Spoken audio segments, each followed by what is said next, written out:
So the numbers that we are seeing regarding the increased infection rates in Oregon are alarming. Just to put it in perspective, our infection rate is substantially lower than a number of states across the country, but they are extremely alarming. And frankly, all options are on the table. I would hope to avoid a wholesale shutdown of the economy. That's not my preferred approach, but Oregonians must take this seriously. Les, you know that last week I announced a mask mandate for 7 Oregon counties in order to reduce the spread of the disease, and Clatsop County has asked to be added to the list on July 1st, and we will do that. The disease spreads by droplets from your nose and mouth, droplets that come from breathing. By covering your face, I'll show my handy-dandy State of Oregon face covering with our good friend and Douglas fir trees on back. But by recovering your face up, you reduce the droplet.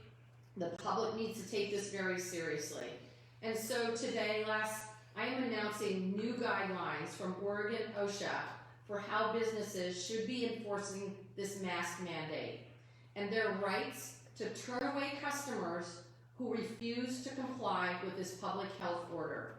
OSHA is also stepping up business enforcement and outreach to ensure that they are complying with this requirement. Here's the bottom line. Each one of us can make a difference. Each and every Oregonian can have an impact on whether their favorite coffee shop, their favorite microbrew, their favorite boutique stays open by wearing your face coverings when you're out in public, by covering your cough with your elbow when you sneeze, and of course, making sure that you wash your hands. Your actions truly do matter. We are all in this together.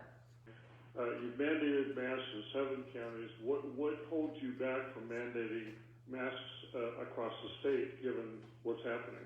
Great question. 2 things. Number 1, population density and infection rates. And again, all options on the table. If those change substantially, we will looking at all the tools that we have in our toolbox. The metric I'm watching very, very closely is our hospital bed capacity and our healthcare worker capacity, and that's something we're watching very closely to make sure that we have adequate capacity across the state and the region. Look, I am asking Oregonians to take this very, very seriously. The increase in cases is alarming, and I would hope that folks would take individual responsibility. We have done a really good job so far. Across the state, we've made tremendous sacrifices to reduce the number of COVID-19 cases and to literally save lives. We have to keep that up. Stay home if you are sick. Wear a face covering if you are out in public. Please keep your recreation local. And as we head into the 4th of July holiday season, I want to encourage and cajole Oregonians to keep it local. I know many of you were planning your typical backyard barbecue bash. Please keep it to members of your own household. We know that following the Memorial Day weekend that we saw a spike in cases.